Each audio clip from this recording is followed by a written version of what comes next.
E aí galera, meu nome é Roberto Filho, eu sou nutricionista esportivo e hoje eu vou falar um pouco sobre o magnésio.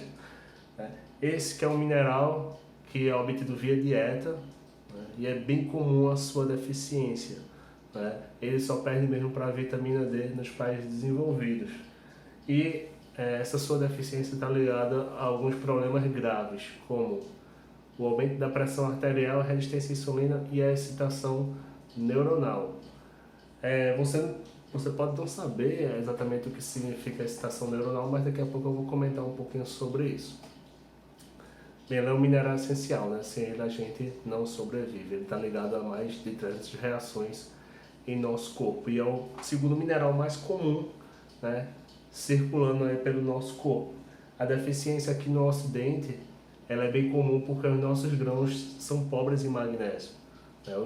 As verdadeiras fontes, né, elas são pouco consumidas aqui, né, que seriam nozes e vegetais folhosos, né? Mas é possível, apenas com algumas mudanças na alimentação a gente já corrigir essa deficiência de ferro, não precisaria necessariamente da suplementação, tá? Mas realmente a suplementação ela pode ser indicada principalmente quando há uma relação forte com a hipertensão ou com a resistência à insulina. Nesse caso a gente precisaria realmente repor esse magnésio de uma maneira mais rápida e a suplementação seria mais indicada, né?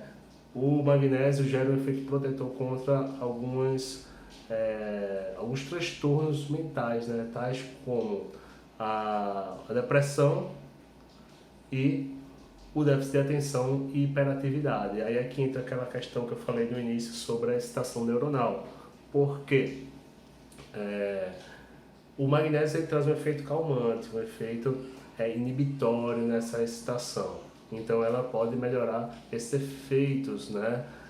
Contra, por exemplo, hiperatividade ou um comportamento de muita excitação durante a depressão, né? Que pode ser um problema levando inclusive a casos de suicídio. Vamos lá. O magnésio tem alguns trabalhos envolvendo a redução de gordura corporal e melhora da atividade, do rendimento nas atividades físicas. Porém, as evidências são muito pequenas, certo? Os resultados são pequenos e precisam de mais estudos para a gente ter algum dado mais concreto sobre isso. Nosso corpo ele consegue controlar a absorção do magnésio, ou seja, quando a gente precisa de mais magnésio, ele absorve mais no intestino. Quando a gente já tem muito magnésio circulando, ele absorve menos. E isso faz com que o magnésio não seja um mineral tóxico, justamente por esse controle da sua absorção. Tá?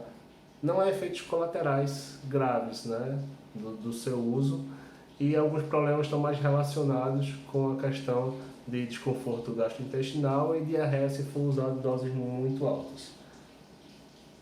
Como tomar? Então a dose padrão é de 200 a 400 miligramas por dia. Pode ser mais?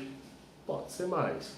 Tá? A gente tem alguns estudos de segurança falando de até 700 miligramas, mas que na maioria dos casos 200 a 400 já gera um efeito legal, não sendo necessário usar mais do que isso. É um mineral de absorção muito boa em qualquer forma praticamente, certo? Diferente de outros minerais que têm a absorção um pouco dificultada, você consegue absorver bem o magnésio sendo qualquer sal, certo? Então só não seria tão recomendado como fonte de magnésio o magnésio treonato, tá? Porque o percentual do magnésio alimentar seria muito baixo, então não seria tão interessante utilizar o magnésio treonato. Porém, existem alguns trabalhos mostrando a melhora da capacidade cognitiva com o magnésio treonato. Então, se for para esse motivo, tudo bem, mas se for só para corrigir a deficiência de magnésio, não seria tão interessante. Tá?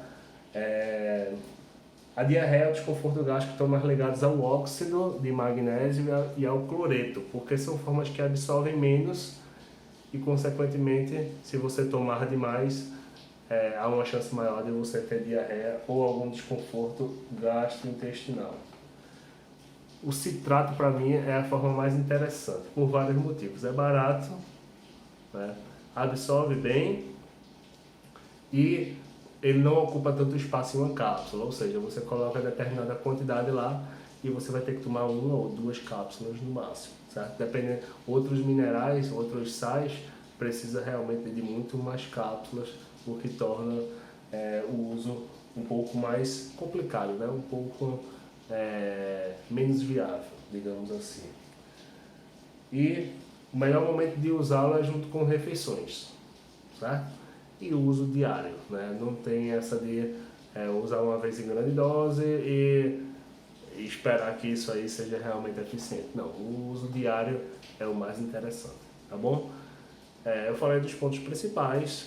Se alguém tiver algum comentário, fala aí que eu vou respondendo e a gente vai complementando esse conteúdo. Beleza? Valeu, obrigado.